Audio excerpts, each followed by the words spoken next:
জানাজার নামাজে কি আপনারা সূরা ফাতিহা পড়েন? পড়েননি মুরব্বীরা? আলহামদুলিল্লাহ। সূরা জানাজাত পড়েন নাকি? হঠাৎ করে আরেক গ্রুপ ঢুকলেই কইব জানাজার ভিতরে সূরা ফাতিহা পড়া লাগবে, তখন লাগবে একটা ভেজাল।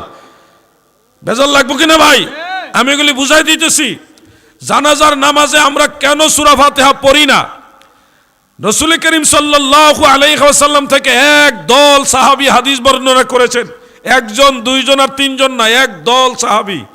ওনারা বলেছেন প্রিয় নবীজি জানাজা পড়তেন এবং সেই জানাজার ভিতরে কখনোই কোনো কোরআনের আয়াত, কেরাত, পারা বা কোরআনের কেরাত এগুলি কখনো পড়তেন না। প্রথম তাকবীরের পরে তিনি দয়াল নবীজি সাহাবাই কেরাম প্রথম তাকবীরের পরে সানা পাঠ করতেন, দ্বিতীয় তাকবীরের পরে নবীজির উপর দুরূদ পড়তেন, তৃতীয় তাকবীরের পরে মাইয়িতের জন্য দোয়া করতেন, যেইভাবে আমরা করি। চতুর্থ তাকবীর দিয়ে সালাম। এইটা হলো এক দল সাহাবাই কেরামের আমল। এইটার উপরেই এই 1400 বছরে মুসলমানরা আমল করে আসছে।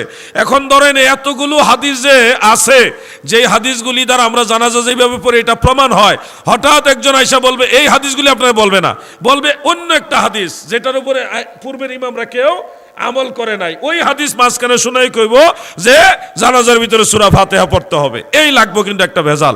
তো সমাজের ভিতরে এই ধরনের বিশৃঙ্খলা আপনারা চাননি? বিশৃঙ্খলা অনেক ভাবে হবে। লাশ লইয়া টানাটানি মারামারি হবে। আপনার মা মারা গেছে, বাবা মারা গেছে, আপনি দোয়া করবেন জানাজা পড়া, আল্লাহ গো আমার মা মারা গেছে, আমার বাবা মারা গেছে, আল্লাহ আমার দাদা দাদি মারা গেছে, আল্লাহ তাদের মাফ করে দেন। পিছন থেকে আরেকজন কইবে এই মোনাজাত করা যাবে না, বেদাত লাগবে। কিন্তু তখন জানাজার ময়দানে একটা ভেজাল। এই অশান্তি কি আপনারা চান? আমি আজকে আপনাদেরকে একেবারে শর্টকাটে কথাগুলি বলতে চাই। যুবক ভাইরা তোমরা শোনো, আজকে আমি দীপু ভাই নাকি মাসুদ ভাই নাকি মাসুদ ভাইকে সামনে রেখে আমি যুবকদেরকে একটা স্পেশালি একটা অফার করলাম। আমি যুবকদের সাথে একটু সরাসরি কথাবার্তা বলবো, একেবারে সরাসরি তাদেরকে প্রশ্ন করার সুযোগ দিব। তারা আমাকে প্রশ্ন করবে, আমার জানা থাকলে আমি তাদেরকে উত্তর দেব ইনশাআল্লাহ। তোমরা আসো ভাই, তোমাদের কথাগুলি আমি শুনবো, কোন জায়গায় প্রবলেমটা, সমস্যাটা আমাদের সলভ করতে হবে। কিন্তু আমরা সবাই এক কাতারে নামাজ পড়তে চাই, যে সমস্যাটা এটা আমরা সমাধান করব, কিন্তু আমরা একসাথে একই সাথে মহান আল্লাহর কাছে হাত তুলে দোয়া করতে চাই, চাই কিনা বলেন? সামাজিক দ্বন্দ্ব চাই না। যেই বিষয়গুলো সমস্যা এগুলি আমরা সমাধান করার চেষ্টা করব। আমার বাড়ি কিন্তু এই কসবা, আপনি জানেননি মাসুদ ভাই? আচ্ছা, আমি আপনাদেরই ভাই, আমি দূর থেকে আসি নাই, আমি আপনাদের এই এলাকারই সন্তান। সেই হিসাবে আপনাদের কাছে আমার দাবিও আছে। আমি একটা দাবি করে বলতে পারবো যে এটা করো, এটা করতে হবে। আমার একটা দাবি আছে বিধায় আপনাদের বললাম আসেন আমরা প্রবলেমটা সলভ করার চেষ্টা করি। তাহলে আর একই জায়গায় দুই মাহফিল হবে না, এক দল আরেক দল, দুই দল তিন দল, এত দল হবে না। আমরা সবাই এক দল থাকতে চাই। প্রিয় ভাই আমার, ফিতনার যুগ, এমন একটা যুগে আমরা আসছি। ধরেন আপনি মুনাজাত করতেছেন, আল্লাহর কাছে বলছেন আল্লাহ আমার মায়ের শরীরটা ভালো না, আপনি দয়া করে সুস্থ করে দেন। বলতেছেন আল্লাহ আমার দাদা মারা গেছে, আল্লাহ আমার দাদার কবর আযাব মাফ করে দেন। আল্লাহ আমার নানি মারা গেছে, আল্লাহ গো আমার নানির কবরে আযাব মাফ করে দেন। এই যে দোয়াগুলি করতেছেন, কার সাথে কথা বলতেছেন? কথা বুঝতেছেন না আপনারা? আপনি কিন্তু সরাসরি আল্লাহর সাথে কথা বলতেছেন।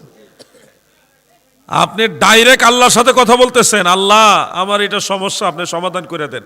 সরাসরি কানেকশন হলো আল্লাহর সাথে আপনার। কেউ যদি এখন বলে এই মুনাজাত করা যাবে না, বেদাত, তখন তো আপনি এই কথাটা আর বলবেন না আল্লাহর কাছে। কারণ মুনাজাতই করবেন না, তাইলে আর বলবেন কিভাবে? মুনাজাত করলে না আল্লাহর সাথে দুইটা কথা বলা হয়। দেখেন আগের যুগের ময় মুরব্বীরা নামাজ পড়তো, দোয়া করতো, মিলাদ পড়তো, জিকির আজকার করতো, তারপরে বাড়ি বাড়ি মিলাদ পড়ে সিন্নি করতো, শবে বরাতে নামাজ পড়তো, রোজা রাখতো, শবে মেরাজে নামাজ পড়তো, রোজা রাখতো। এই বাড়ির মানুষ ওই বাড়ির মানুষে খাওয়াইতো, কবর জিয়ারত করতো, মাজার জিয়ারত করতো। তাদের ভিতরে ধার্মিকতা এটা ব্যাপকভাবে ছিল, যার কারণে আগের মতো আগে এত বালা মুসিবত গজবাজাবও ছিল না।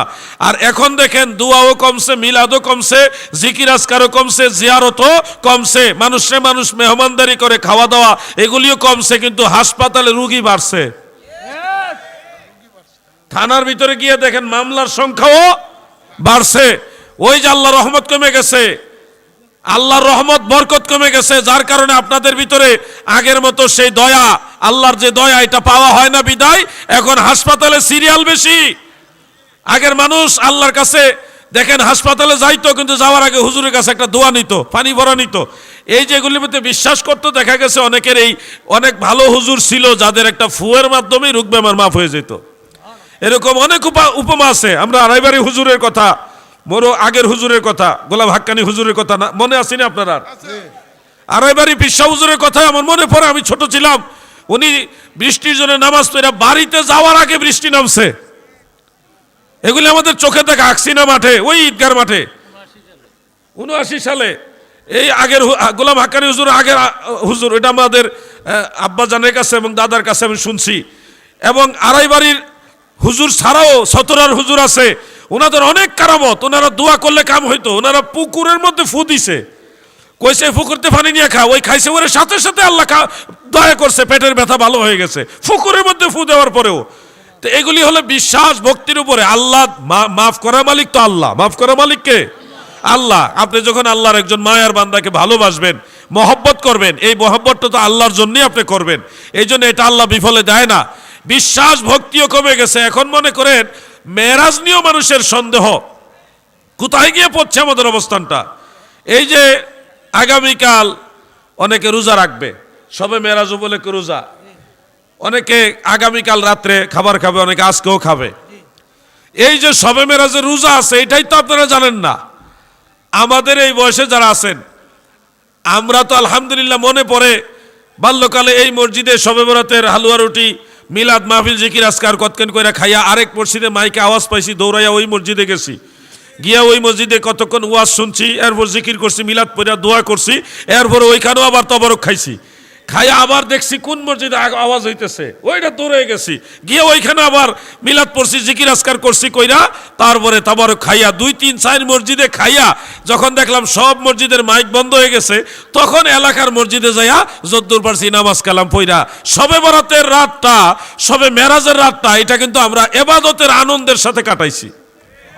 কিন্তু এই প্রজন্ম যারা আছে, আমাদের পরবর্তী প্রজন্ম, তারা কিন্তু ইবাদতের এই আনন্দ পায় না। তাদেরকে একটা মহল বিদআত, শিরিক, এই ফতোয়ার ভয় দেখায়া তাদেরকে অনেক কাজ থেকে দূরে সরাই দিছে। আপনাদেরকে বলবে সবে মেরাজ কোন মাসে হয়েছে এটাই তো ঠিক নাই। তোমরা সবে মেরাজে রোজা রাখতেছো, সবে মেরাজে নামাজ পড়তেছো, নবীজি মেরাজে কোন মাসে গেছে এটাই ঠিক নাই। সন্দেহ ঢুকাই দিবে আপনার ভিতরে। যদি একটা সন্দেহ ঢুকে যায়, তখন তো আর আপনি নামাজও পড়তে চাইবেন না, রোজাও রাখতে চাইবেন না। সন্দেহ ঢুকে গেছে। যে কোনো একজন আলেম, কওমি ঘরানার আলেম, উনি ভালো আলেম, উনি কয়েক বছর আগে আমাকে চ্যালেঞ্জ করে একটা বক্তব্য দিয়েছিল। তিনি দাবি করেছে যে সবে মেরাজ 27শে রজব, এটা সঠিক না। পাল্টা জবাব আমিও দিয়েছিলাম। আমি উনাদের দলের বড় আলেম, যিনি উনার কিতাব থেকে, দেওবন্দের বড় আলেম আল্লামা আব্দুল হাই লখনভী রাহমাতুল্লাহ আলাইহির কিতাব আসারুল মারফুয়া বি আখবারিল মাউদুআ, সেই কিতাব থেকে রেফারেন্স দিছি। দিয়া ইমাম জুরকানি রহমতুল্লাহ আলাইহির শরহে জুরকানি আলাল মাওয়াহিব, সেই কিতাবের রেফারেন্স দিলাম। দেওয়ার পরে বললাম, ভাই আপনাদের কিতাবেই তো আছে 27শে রজব আল্লাহর হাবিবের মেরাজ, ইন্নাল ইসরা ফি লাইলাতিন 27 মিন রজব ওয়া হুয়াল আকওয়া, এটা তো আপনাদের কিতাবে লেখা আছে। ওয়া কাওয়াহু বা'দুহুম, মুহাদ্দিসিনে কেরাম এটাকে শক্তিশালী মত বলেছে। তা আপনি কেন এটার বিরোধিতা করতেছেন? এটা তো এই কিতাবের মধ্যে আছে। যখন আমি 10-15টা কিতাবের হাওলা দিয়া ওনাকে অনলাইনে ভিডিও বার্তা দিয়ে বললাম যে আপনি বলতেছেন জায়েজ নাই, করাই যাবে না, কোন মাসে মেরাজ হয়েছে ঠিক নাই, কিতাবে তো লেখা আছে 27শে রজব আল্লাহর নবীর মেরাজ, এটাই সঠিক, আপনি বলতেছেন বেঠিক, আপনার কথার দলিল কি? এরপরে আর উনি কোনো জবাব দেয় নাই। আলেমদের স্বভাব হলো ভুল হইলে যখন ভুলটা বুঝে তখন তারা নরম হয়ে যায়, নত হয়ে যায়। এটা কোনো লজ্জা না, সত্য যেটা ওইটা সবার জন্যই মানতে হবে। কি কথা ঠিক না ঠিক? এই জন্য সবে মেরাজের রোজা রাখবেন। যুবক ভাইরা সবে মেরাজের রোজা রাখবেন নি? কন না, না যুবকরাই তো কথা কয় না, এরা তো রোজার মাসে রোজা রাখবো কিনা চিন্তা আছে। সবে মেরাজের রোজা রাখবেন নি? নিয়ত আসেনি? নিয়ত আসেনি? নিয়ত করেন, না থাকলে আজকের থেকে নিয়ত করেন যে রোজা রাখবো ইনশাআল্লাহ, এরকম নিয়ত করেন।